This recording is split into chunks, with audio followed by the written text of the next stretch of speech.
नमस्कार, आप देख रहे हैं स्वामी न्यूज और मैं हूं आपके साथ प्रतिष्ठा तुलवानी। आइए जानते हैं समाचार विस्तार से। अजमेर के जेलन अस्पताल के बाहर आज एक 108 एम्बुलेंस ने वाहन को बैक लेते समय एक महिला को टक्कर मार दी।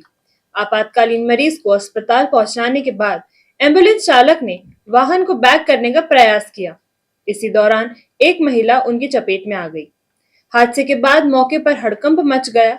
महिला को तुरंत जेलन अस्पताल में भर्ती कराया गया, जहां उसका उपचार जारी है। हादसे में गुस्साए परिजनों ने एम्बुलेंस की चाबी निकाल ली, जिससे स्थिति तनावपूर्ण हो गई। मौके पर पुलिस ने पहुंचकर स्थिति को संभाला। हम रामगंज के हैं रहने वाले। वो हमारी बच्ची बढ़ती है यहाँ, उसको देखने के लिए आए थे। वो माता जी ऊपर था, आ रही थी नीचे। एम्बुलेंस वाले ने एकदम पीछे ब्रेक ले रहा था, उसने एकदम गाड़ी चढ़ा दी। उसने क्या करा, उसको आवाज दे रही थी पब्लिक, जो रुका नहीं, एकदम बहुत स्पीड में था। अब मैंने उसकी गाड़ी की चाबी भी छीन ली, पुलिस वाले कार्रवाई कर रहे हैं उसके लिए। जयपुर की गाड़ी थी, एक्सरा करवाया, उसमें पता लगेगा उसे। भैया क्या नाम है माता जी का? शांता देवी। क्या लेने? हमारी बच्ची पढ़ती है यहाँ जेलन के अंदर, आईसीयू रूम में, उनको देखना है। क्या लापरवाही मानते हैं? हाँ जी, लापरवाही है, उसकी गलती है ड्राइवर की। वो कस्टमर छोड़ने आया था, कस्टमर छोड़ने के बाद में वो पीछे ले रहा था एकदम से गाड़ी, उसको चिल्ला रही थी पब्लिक, सुना नहीं है वो। मेरा नाम महेंद्र नायक है। हॉस्पिटल से 7 महीने का बच्चे लेके आया था, इमरजेंसी थी उसकी, वो भी लगी हुई थी, ऑक्सीजन भी लगी हुई थी। मैं धीरे धीरे गाड़ी पीछे दे रहा था, अचानक औरत भग के आ गई। बस इतनी सी बात है, और पता नहीं मुझे पीछे। औरत कैसे आई? सर पता नहीं, मैं बैग दे रहा था, अचानक भग के आ गई पीछे से, साइड के अंदर से। चोट आई महिला की? हैं? महिला की चोट आई क्या? पता नहीं सर, मैं देखा ही नहीं, चाबी कुचका ली गाड़ी की उन्होंने बस। अजमेर रामगंज थाना क्षेत्र के साईं बाबा मंदिर के पास स्थित लोहार बस्ती में देर रात असामाजिक तत्वों ने हंगामा कर दिया। बस्ती में घुसकर मारपीट की गई, जिसमें एक महिला सहित 2 युवक घायल हो गए। घटना की सूचना पर पीड़ित पक्ष ने रामगंज थाने में मुकदमा दर्ज करवाया। पुलिस ने मामला दर्ज कर जांच शुरू कर दी है। पीड़ितों का कहना है कि आरोपियों ने बिना किसी कारण बस्ती में घुसकर मारपीट की। घायल व्यक्तियों को प्राथमिक उपचार के लिए अस्पताल में ले जाया गया। अजय नगर साईं बाबा मंदिर के पीछे लोहार बस्ती। हमारे रात को मेरा लड़का छोटावाड़ा गया, उसको बोले कि तू मेरे को 1000 रुपये दे, नहीं तो तेरी गाड़ी में आग लगा दूंगा। फिर रात को मैंने मोबाइल लगाया, मैंने भाई गाड़ी में आग क्यों लगाएगा, हमारी गाड़ी कोई फोकट की थोड़ी, 1 लाख रुपए गाड़ी आग लगाने का तेरा मतलब क्या है? अमन गुजर, शैतान कटारिया और अमन गुजर, लक्की, अनूप गुजर, अरुण गुजर, एक गावेश, इन्होंने 40 जने इनके साथ अन्य आदमी कोई थे, हमारे को घर के अंदर मारा, मेरी बहन के तोड़ दिया, मेरा हाथ तोड़ दिया, 2 उंगलियां फ्रैक्चर होगी। हमने रात को आए दिन हमें परेशान करते हैं, हमारा जीना दुश्वार कर रखा है। हम प्रशासन से एक निवेदन चाहते हैं, हमारी समाज का ध्यान देवे, और हमारी समाज को बहुत दुखी कर रखा है इन्होंने। कारण बस यही है, 1000 रुपये दो, 500 दो, दारू पीते हैं, नाटक करते हैं, हर किसी को मारते हैं, लड़कियों औरतों को छेड़ते हैं। बेचारे जो बच्चे हैं छोटे छोटे, उनको भी किससे 100 मंगाते हैं, किससे 200 मंगाते हैं। इनका एंजॉय करने के लिए दूसरों को मारते हैं, दादागिरी करते हैं, एक फोन पर 40-50 जनों को बुला लेते हैं। कल ही यही हुआ था सर, ये 40 जने, कम से कम 40 जने थे साहब। हम 3 जने थे, मेरी सिस्टर, मेरा छोटा वाला लड़का और मैं। इन्होंने बहुत बुरी तरह मारा, और मेरे को कहता कि मेरे को अमन चोपड़ा कहते हैं, मैं गुजर हूँ। क्या आपने इसको लेकर शिकायत दर्ज कराई है? नहीं, हमने इसको लेकर रात को 3 बजे से हम वहाँ पे मेडिकल करवा रहे थे। 3 बजे रात को हमने मेडिकल करा। पुलिस प्रशासन ने हमें बहुत कोऑपरेट करा है, पर हम इनकी गिरफ्तारी चाहते हैं, हमारे को न्याय चाहिए। थाने में करवाई आपने? हाँ, टेकरी थाने में। मेरा नाम पारस गाड़िया लोहार। भैया रात को 12 बजे आए, ये गैंग बना के आए। पहले तो हमारे पास आके पहले तो प्रेम से समझू के चले गए कि कोई बात नहीं, हमने गलती हो गई हमारे। और फिर है ना, रात को 12 बजे 1 घंटे के बाद में वापिस आए, और हम सिर्फ 3 जने जगे हुए, पूरी बस्ती सो गई, और हमारे पे है ना ताबड़तोड़ हमला कर दिया। हमें संतुलन ही नहीं पड़ा कि कौन मार रहा है, कौन क्या कर रहा है। ताबड़तोड़ डंडे, लाठी, सरिये, पाइप, जैसे जो चीज आ रही है जो मार रहे हैं। ये देखो मेरे यहाँ मारा, और हमारे को ना बहुत दुखी कर रखा है। कभी किसी को मारते हैं, कभी किसी को मारते हैं और औरतों को छेड़ते हैं। बहुत अति मचा रखी है। हमारे मोहल्ले की तो जिंदगी नरक कर रखी है क्या इनने। कोई डिमांड करते हैं आप लोग? हाँ, कभी 200 दो, कभी 500 दो, कभी 1000 दो। कब्जा कर रखा है। बहुत परेशान कर रखा है, बहुत परेशान कर रखा है। हमारे को जीना हम लड़ना नहीं जानते हैं। हम तो गरीब आदमी है, रोज कमाते हैं, रोज खाते हैं। हमारे को पढ़ना लिखना भी नहीं आता है सर। हम तो बहुत दुखी हो गए इनसे।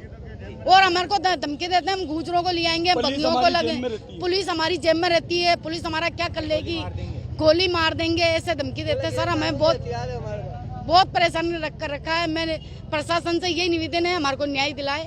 आपका नाम? मेरा नाम विमला लोहार। नसीराबाद के रामसरस गांव में गाय के 2 बछड़ों को ट्रैक्टर के कल्टीवेटर से बांधकर घसीटने का मामला सामने आया। इस अमानवीय कृत्य से दोनों बछड़े गंभीर रूप से घायल हो गए। पुलिस ने कार्रवाई करते हुए एक आरोपी को गिरफ्तार कर लिया गया, जबकि दूसरा आरोपी फरार है। आरोपियों के खिलाफ गौवंश संरक्षण अधिनियम के तहत मामला दर्ज कर लिया गया है। घायल बछड़ों का इलाज स्थानीय गौशाला में चल रहा है।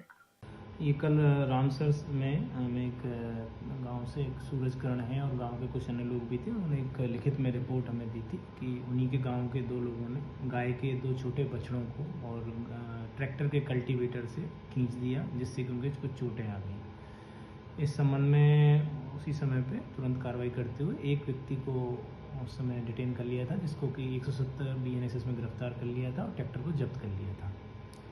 दूसरा व्यक्ति मौके से फरार हो गया था। लिखित में रिपोर्ट प्राप्त होने पर गौवंश अधिनियम की धाराओं में FIR भी हमने कर ली है और इसमें अनुसंधान जारी है। सर, गायों की हालत क्या है अभी? गायों को उपचार के लिए हमने सिलौरा स्थित गौशाला में कल शाम को ही जरी एम्बुलेंस भिजवा दिया था और वहाँ पे उनका उपचार चल रहा है। रोटरी क्लब अजमेर की ओर से रविवार 15 दिसंबर को प्रातः से दोपहर तक Jain multi speciality clinic Vaishali Nagar Ajmer में निःशुल्क चिकित्सा शिविर आयोजित किया जाएगा। इस शिविर में मधुमेह रोग विशेषज्ञ डॉक्टर ज्योत्सना चंदवानी, शिशु रोग विशेषज्ञ डॉक्टर जयप्रकाश नारायण, हड्डी रोग विशेषज्ञ डॉक्टर प्रांजल पिपाड़ा, फिजियोथेरेपी चिकित्सक डॉक्टर प्रियंका भार्गव और दंत रोग विशेषज्ञ डॉक्टर विजय जैन अपनी सेवाएं देंगे। रोटरी क्लब अजमेर मेट्रो और Jain multi speciality clinic LIC colony Vaishali Nagar Ajmer के तत्वाधान में एक निःशुल्क चिकित्सा शिविर का मल्टी स्पेशलिटी निःशुल्क चिकित्सा शिविर का आयोजन किया जाएगा कल सुबह Jain multi speciality clinic Vaishali Nagar Ajmer में, जहां पर मधुमेह रोग विशेषज्ञ डॉक्टर ज्योत्सना चांदवानी, शिशु रोग विशेषज्ञ डॉक्टर जयप्रकाश नारायण, फिजियोथेरेपी के डॉक्टर प्रियांक भार्गव, डेंटिस्ट दंत रोग विशेषज्ञ डॉक्टर विजय जैन और हड्डी रोग विशेषज्ञ प्रांजल पिपाड़ा अहमदाबाद के स्पेशलिस्ट डॉक्टर हैं, जो कि घुटनों के भी और शोल्डर के भी स्पेशल डॉक्टर हैं। ये सभी अपनी निःशुल्क सेवाएं देंगे। इसके अलावा मधुमेह जांच फ्री रहेगी, डेंटल किट फ्री रहेंगे, कैल्शियम आदि की दवाइयाँ फ्री रहेंगी, सभी प्रकार की कैल्शियम आदि वो पेन किलर ट्यूब्स आदि की दवाएं सब फ्री रहेंगी। सुबह 9 से 12:30 बजे तक कैल्शियम की फ्री जांच कराई जाएगी। जी, सुबह 9 से 12:30 बजे तक यह कैंप लगाया जाएगा। Jain multi speciality clinic Vaishali Nagar में पर्देवाला के आगे वाली गली में है और हम निवेदन करेंगे कि अधिक से अधिक लोग इस शिविर का लाभ उठाएं। आपका नाम? मेरा नाम Madhush Chaudhary, president rotary club Ajmer metro. Jain है, मैं दंत रोग विशेषज्ञ हूँ। मुझे प्रैक्टिस करते हुए 15 साल हो चुके हैं। कल यहाँ पे हमारे यहाँ निःशुल्क मल्टी स्पेशलिटी चिकित्सा शिविर लगाया जाएगा, जिसके अंदर दांतों की निःशुल्क इलाज और परामर्श और दवाइयाँ सब फ्री दी जाएगी। और आइए लाभ उठाइए। कल सब ज़्यादा से ज़्यादा मात्रा में लोग आए और लाभ उठाएं इस अवसर का। आपका नाम? मेरा नाम डॉक्टर विजय जैन। मैं 17 साल से फिजियोथेरेपी की प्रैक्टिस कर रहा हूँ अजमेर के अंदर, और ये हमारा नया वेंचर है जैन मल्टी स्पेशलिटी क्लिनिक। तो इसमें हम कल अपनी सारी फ्री कंसल्टेशन दे रहे हैं फिजियोथेरेपी के लिए, और आप लोगों का स्वागत है। आप आएँ, दिखाएं, आपकी सारी सुविधा मतलब सारी समस्याओं का हल हम दे सकते हैं। जितने भी कसरत से देंगे वो सब देंगे। मेरा नाम डॉक्टर प्रियंका। श्री दिगंबर जैन महिला मंडल ने समाज सेवा का अनुकरणीय उदाहरण पेश करते हुए एक कन्या के विवाहों में सहयोग प्रदान किया। महिला मंडल की ओर से कन्या के विवाह हेतु आवश्यक सामग्री, वस्त्र और अन्य उपयोगी सामान प्रदान किए गए। कन्या का विवाह कल 15 दिसंबर को संपन्न होगा। महिला मंडल की यह पहल सामाजिक समरसता और सेवा के प्रति उनकी प्रतिबद्धता को दर्शाती है। श्री दिगंबर जैन महासमिति महिला एवं युवा महिला संभाग की आज पंचशील इकाई के तत्वाधान में आज हम 120वें नंबर की बच्ची की शादी में सहयोग कर रहे हैं। और जब भी हमने जिस बच्ची के शादी में सहयोग किया है, सभी बच्चियों ने बहुत अच्छी तरह से अपना जीवन यापन कर रही हैं। और आगे भी मैं सोचती हूँ कि इस तरह का कार्यक्रम जहाँ भी मेरे 16 इकाइयों में जो हमारा विभक्त है सर पूरी महासमिति, हर इकाई इस कार्यक्रम को अपने हाथ में लेने के लिए तत्पर रहती है। आज मैंने इनको सिर्फ 2 दिन पहले ही इस बच्ची के विवाह के लिए कहा और इन्होंने पूरी तैयारी कर ली। और हर इकाई आगे तन मन और धन सभी से आगे हमेशा तैयार रहती है। हम इस कार्यक्रम को बड़े जोर शोर से आगे भी करते रहेंगे और जहाँ तक हो सका बच्ची के हम सभी माताओं का आज इसको आशीर्वाद मिला है। और मैं चाहती हूँ इसका भविष्य बहुत उज्जवल रहे, ये बहुत सुखमय जीवन व्यतीत करे और हम सभी इसके शुभकामनाएं इसको प्रेषित करती है। मैं मधु पाटनी, राष्ट्रीय कार्य अध्यक्ष महिला महासमिति। महिला महासमिति एवं युवा महिला संभाग के नेतृत्व में आज हम 120वीं शादी करने जा रहे हैं।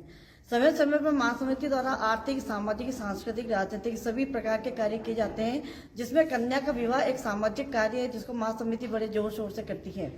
विधवा महिला मांगी बाई धर्मपत्नी स्वर्गीय मुरारी लाल जी की 5 संतान में से एक संतान सरस्वती, जिसका विवाह आगामी 15 दिसंबर को होने जा रहा है, के विवाह में सहयोग करने के लिए पंची इकाई द्वारा आज 31 सेलों के आइटम, ज्वेलरी, चद्दर, कोट, शॉल, सेलों के आइटम और स्टील के बर्तन, गैस चूल्हा, मिक्सी, ओवन आदि सभी गृहस्थी में काम आने वाली वस्तुएं दी गई है। और पंचशील इकाई को इसमें बहुत आनंद की अनुभूति हुई है। हम सभी ये कार्य करते रहते हैं और आगे भी हम ये कार्य करते रहना चाहते हैं। इस कार्य में राष्ट्रीय कार्याध्यक्ष मधु जी पाटनी व लॉयंस क्लब अध्यक्ष अतुल जी पाटनी का विशेष सहयोग बना रहता है। मैं भावना जैन, मंत्री युवा महिला संभाग अजमेर। देवी अहिल्याबाई होलकर समारोह समिति के तत्वाधान में आगामी 31 दिसंबर को तीर्थ नगरी पुष्कर में देवी अहिल्याबाई का 300वां जन्मदिन शताब्दी वर्ष धूमधाम से मनाया जाएगा। समिति के दशरथ सिंह तंवर ने बताया कि इस अवसर पर अनेक आयोजन किए जाएंगे। 31 दिसंबर को वराघाट चौक में शाम 7 बजे से नाट्य मंचन होगा। 1 जनवरी को महेश्वरी सेवा सदन में रात 8 बजे से अखिल भारतीय कवि सम्मेलन होगा। पुण्य श्लोका देवी अहिल्याबाई लोक माता के उपलक्ष्य 300 जन्म जयंती समारोह के उपलक्ष्य में पुष्कर खंड में भी विभिन्न कार्यक्रम आयोजन किए जाएंगे। इस हेतु आज श्री बटवाय गणेश जी मंदिर पुष्कर राज जी ब्रह्मा जी को आज विशेष आमंत्रण देकर पूजन किया गया और समिति के सभी कार्यकर्ताओं ने पुष्कर राज से आज प्रार्थना की कि सभी कार्यक्रम सफल हो, जिसमें विशाल शोभा यात्रा रहेगी और कवि सम्मेलन, नाट्य मंचन और जो पुष्कर खंड के 65 गाँव हैं उनमें जन जागृति रथ भी घूमेगा। सभी कार्यक्रम जन जागरण हेतु लोक माता अहिल्याबाई के जो विचार थे, न्याय प्रिय थी, धर्म जागरण के कार्य किए, उनके कार्य जन जन तक पहुँचाने हेतु ये आयोजन पूरे देश में किए जा रहे हैं। लेखराज सिंह राठौड़। पूरे देश के अंदर बड़े ही धूमधाम से पुण्य आत्मा अहिल्याबाई जी होलकर के 300वें जन्म शताब्दी वर्ष मनाया जा रहा है।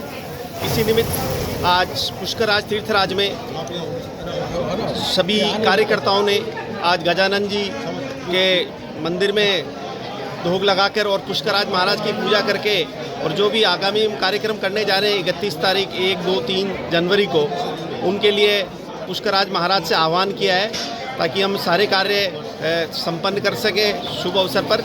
और इस अवसर पर सारे जो राष्ट्र के निर्माता के रूप में अहिल्याबाई होलकर रही, उनके योगदान के बारे में हम पुष्कराज तीर्थ के अंदर हम शोभा यात्रा, नाट्य मंचन, भजन संध्या आदि कार्यक्रम करने जा रहे हैं। उसी निमित्त आज ये कार्यक्रम किया। प्रदेश की भजनलाल सरकार पीएम मोदी के मार्गदर्शन के विकसित राजस्थान के सपने को साकार करने के प्रति पूरी तरह से कटिबद्ध है। ये और रोडवेज कर्मचारियों की मांगों को जल्द पूरा किया जाएगा। ये भरोसा प्रदेश के उप मुख्यमंत्री और परिवहन मंत्री प्रेमचंद बैरवा के आज अपनी पुष्कर यात्रा के दौरान दिलाया। बैरवा आज से भारतीय मजदूर संघ एवं भारतीय परिवहन मजदूर महासंघ के संबंध राजस्थान परिवहन निगम संयुक्त फेडरेशन का 16वां त्रिवार्षिक प्रदेश अधिवेशन में मुख्य अतिथि के रूप में भाग लेने पुष्कर के पारिक आश्रम आए थे।